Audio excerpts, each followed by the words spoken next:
ഇറാനിലെ തന്ത്രപ്രധാനമായ ഖാർ ദ്വീപിൽ അമേരിക്കൻ ആക്രമണം. സൈനിക കേന്ദ്രങ്ങൾ തകർത്തതായി അമേരിക്കൻ പ്രസിഡന്റ് ഡൊണാൾഡ് ട്രംപ് അവകാശപ്പെട്ടു. പേർഷ്യൻ ഉൾക്കടലിലെ ഗാർഖിൽ നിന്നാണ് ഇറാന്റെ എണ്ണ കയറ്റുമതിയുടെ ഭൂരിഭാഗവും നടക്കുന്നത്. ഇറാൻ പരമോന്നത നേതാവ് മുജ്തബ ഖമനേയി അടക്കമുള്ളവരെ കുറിച്ച് വിവരം നൽകുന്നവർക്ക് അമേരിക്ക $1 കോടി പാരിതോഷികം പ്രഖ്യാപിച്ചു. ഗൾഫ് രാജ്യങ്ങൾക്ക് നേരെ ഇന്നും ഇറാന്റെ ആക്രമണമുണ്ടായി. ഫൈസൽ അംസ് ചേരുന്നു. ഫൈസൽ, കൂടുതൽ കലുഷിതം തന്നെയാണല്ലേ സാഹചര്യം?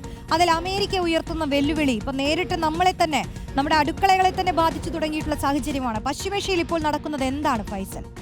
റോഷ്നി, ആര്യ, യുദ്ധം തുടങ്ങി 2 ആഴ്ച പിന്നിട്ടിട്ടും അമേരിക്ക ഇതുവരെ ഇറാനിൽ ബോംബിടാത്ത അല്ലെങ്കിൽ ആക്രമണം നടക്കാത്ത ഏക കേന്ദ്രമായിരുന്നു ഖാർഗ്. ഇറാന്റെ ഫോർബിഡൻ ദ്വീപ് എന്നാണ് ഈ ഖാർഗിനെ അറിയപ്പെടുന്നത്. ഇറാനിൽ നിന്നുള്ള എണ്ണ കയറ്റുമതിയുടെ 90% ഈ ദ്വീപിൽ നിന്നാണ്. അതീവ സുരക്ഷാ മേഖലയാണ്. അവിടെയാണ് ഇന്നലെ അമേരിക്ക ബോംബിട്ടിരിക്കുന്നത്.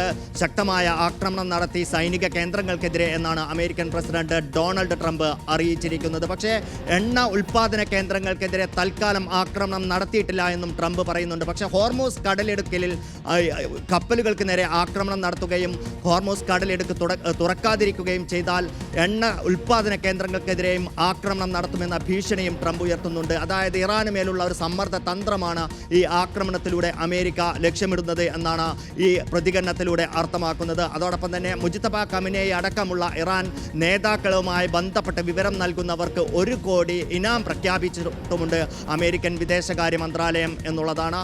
എന്തായാലും ഇറാന്റെ തിരിച്ചടിയും തുടരുകയാണ്. ഇന്നും ഗൾഫ് രാജ്യങ്ങൾക്കെതിരെയും ഇസ്രായേലിനെതിരെയും ആക്രമണം ഉണ്ടായി. സൗദി അറേബ്യയ്ക്കും ഖത്തറിനും നേരെ മിസൈൽ ആക്രമണം ഉണ്ടായതായും അത് പ്രതിരോധിച്ചതായും ഈ രാജ്യങ്ങൾ വ്യക്തമാക്കിയിട്ടുണ്ട്. റോഷ്നി, ശരി, ഫൈസൽ അംസയാണ് വിശദാംശങ്ങൾ നൽകിയത്.